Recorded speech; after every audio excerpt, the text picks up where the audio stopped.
Well, it took me a while to gather my thoughts on this house. This is one of the most fascinating, interesting historic properties I've ever had the chance to visit. We're here at a 1915 Craftsman house, and if you look at the photos, actually, if you just took everything away and you said, where is this house? I would say Pasadena, maybe South Pasadena. It's a big 1915 historic Craftsman. All of the, those classic marks, the low pitched roof, the extended gables, the kind of maroon and brown color scheme, the wonderful landscaping throughout.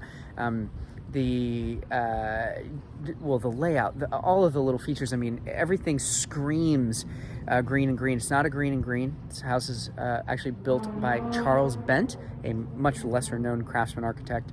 However, he obviously took a lot of cues from green and green. Some of my favorites are when you walk up the main steps, you get like those vines that go in between the little steps. They've maintained that. Actually, really everything throughout the house is incredibly maintained. The hardwood floors, the fixtures, oh my gosh, there's these little slanted cabinets. I know one of the things that is a hallmark of the Craftsman era is that craftsmanship, being able to build things in ways that demonstrated the craft person's work. I'm not sure, not that many people know this, but I actually used to do some docent work with the Gamble House in Pasadena, one of the classic examples of the Craftsman architecture.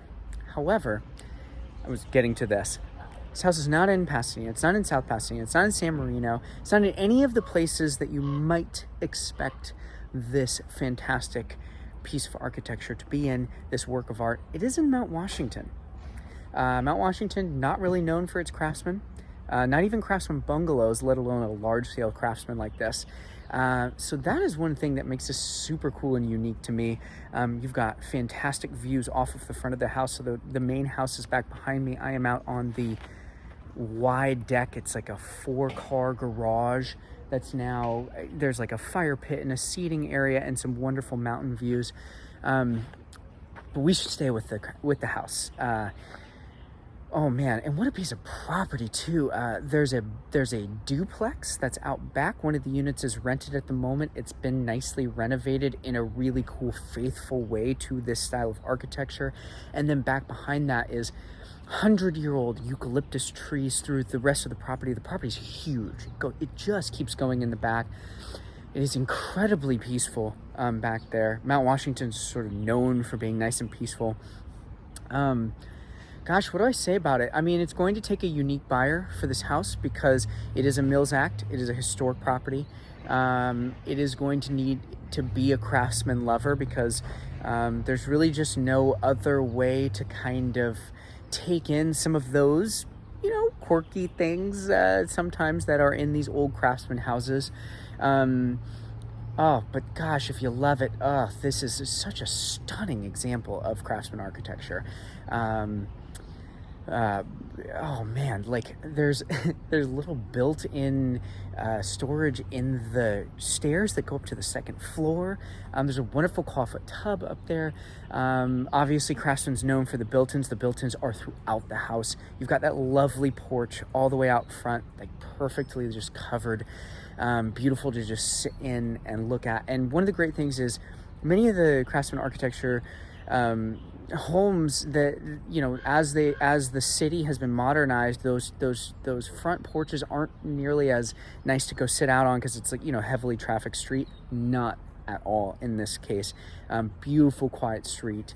God, I mean, you gotta look at this. Look at this giant tree that's like, I can't even, it's enormous, 100-plus-year-old trees. That's just on the front of the house. Beautiful eucalyptus tree on the back of the house. I'm totally nerding out over this. This is one of those things where it's really, really difficult to comp and price out because the buyer pool isn't huge, but what buyer pool there is for a wonderful piece of architecture like this, people are the passion for it is so strong. So I expect this to go to a very small, distinguished group of buyers who really appreciate this Craftsman architecture and ultimately go pretty quickly. This is just one of those houses where you just go, man, this is a treat to go be it. Ah, so cool.